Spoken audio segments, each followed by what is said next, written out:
because we know he can do those types of things on certain nights. But aside from Steph, what do you think was the difference? The man had 56 points. There is no aside from Steph. He had 56. Like Steph Curry still got it. He put up 56 points against the Magic, including 12 three-pointers. Stephen A., how special is he? He's beyond special. He's the greatest shooter God has ever created.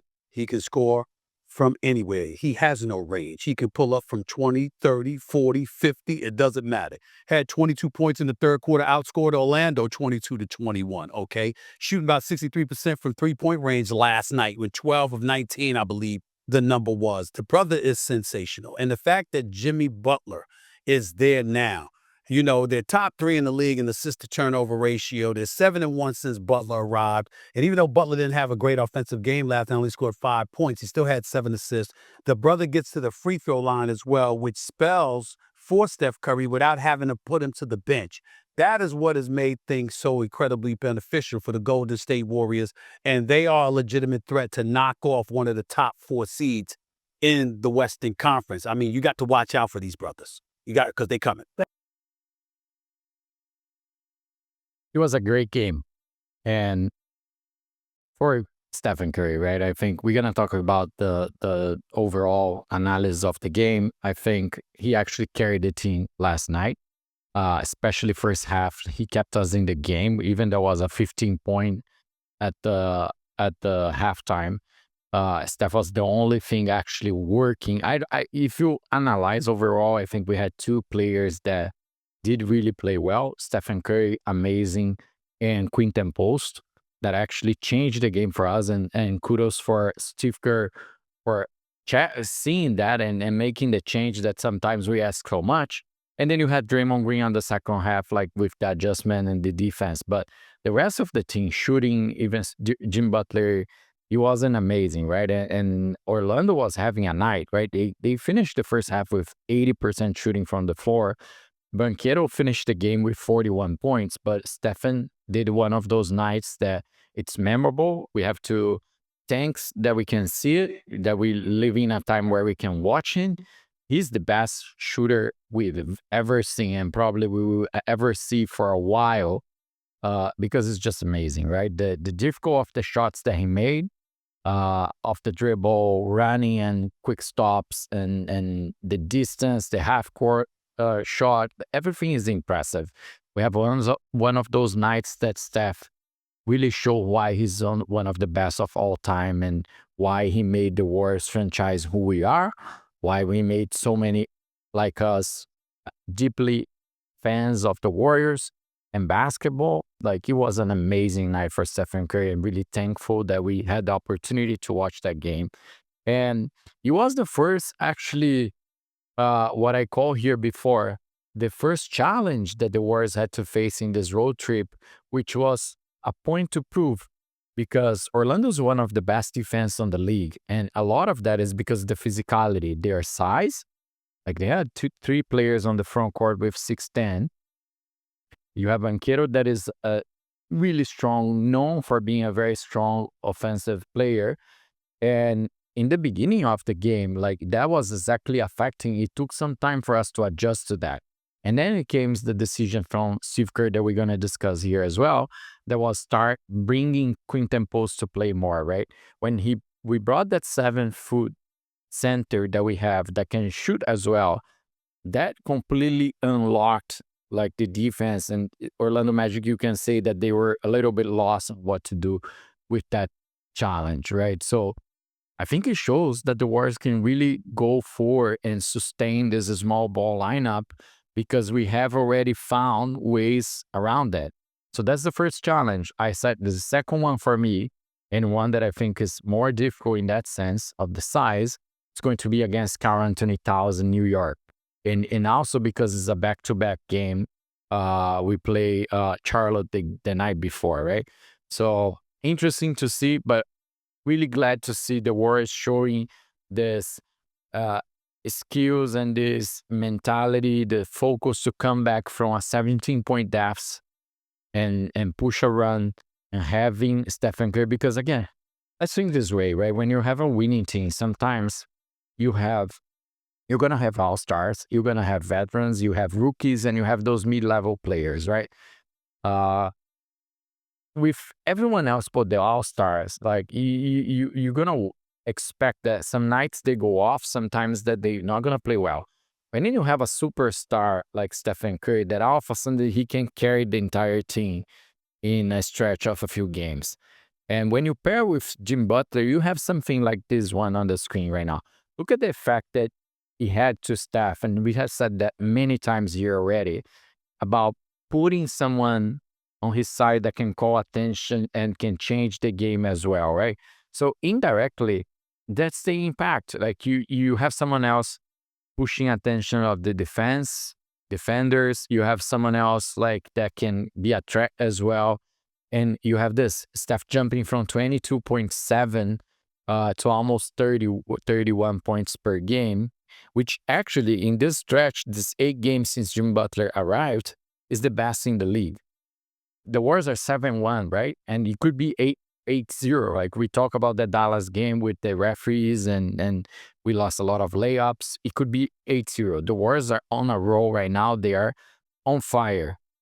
But I think it's small change, not just Butler arriving, but fixing the same lineup, finding a lineup that works. Brandon Porzingis can playing better, like Moses Moody, like that rotation is really helping, right? So I think Steve Kerr has also a thing. I know I criticize it. We all criticize it a lot already on Twitter or other social media, but this is amazing. The Warriors found themselves, and we're just going up. Look what was said about Quinton Post in the game last night. I think he's also has, obviously not as important as Steph, but he had an amazing importance on that game and how we changed the game against Orlando. So Like Quentin Post finished a plus 22. Adding him to the lineup to start the second half really helped change this game. He took one shot in the first half, played 5 minutes, 2 points, and all of a sudden, just like that, he's 6 of 8 in the second half, 16 points, a plus 22, as you just brought up, for the, what was it, number 52 overall pick, a second round steal that they had to trade back into to get, to have that kind of impact in that short of amount of time when he looked like he was going to be in Santa Cruz the entire season. Yeah. It's just a story that we have to keep on emphasizing how much of an impact Quinn Post has made for this team. You know, these little adjustments that the Warriors have made throughout the season have just been monumental. And he is part of that equation, is bringing Quinn Post aboard and having a 7-footer to stretch the floor. Yeah. It feels like it's just a different planet than we've seen previously with the Warriors. it's amazing, right? He can shoot. He has size. I think he's a rookie, right? Let's not forget that he had 5 years in college, but he's a rookie. He's going to get his trained. He's going to get stronger. He's going to get more body size. And he's already making a lot of difference. In a game like this, he can change the way that you play and you create different possibilities than only what we were doing. And again, like last night, at the end of the day, we made all of this, but we had a game where most of our team members were not playing well and we could still win, right? That's the kind of games that championship teams do, right? You didn't play well and you still have someone to carry the load and you can still find a way of winning. And against the things that everyone are saying that is your biggest weakness, right? That is the size. So you look at the game, this box score that I'm putting on the screen right now, you see like no one really played well. We're shooting from most of our players. Moses Moody wasn't having a night, but like Steph was carrying everything offensively. And Quinton Post, right? He's the best plus minus in the team, finished with 18 points. Everything came on the second half. So it's amazing. I still think he's going to keep coming off the bench. He has 2. There was found a starting lineup, but having this and reminding, I don't know if it's going to be against the 76ers or against the Charlotte. I guess more against the Charlotte. We still have John Kuminga coming back. If we can get the entire team healthy and we can get a threat like Kuminga, imagine that he comes the way that he was playing or even better now with Butler there and coaching him and showing him ways, as we are speculating so much. Like it's another 20-point guys that we have on our roster, right? Athletic with a different kind of attacking the basket. So the Warriors are really in a good spot right now. I really think that we are going up the stands and we have everything to go up. It's challenging, right? When you look at the stands right now, you see that like the first 5 teams until the Rockets there, they already have a distance, and everything else until the Phoenix Suns is mixed. So it's important for the Warriors to keep winning, because right now every single loss that you have can drop you 2-3 seeds or jump you another one. Like, we can get the spot from the Clippers sooner than later, depending on the combination of results. But then we really gonna need to keep rolling if you want to reach like even like the number 5, maybe the number 4. Like, I think to get to those, we really will need to roll a lot and keep winning. Like, there's 23 more games.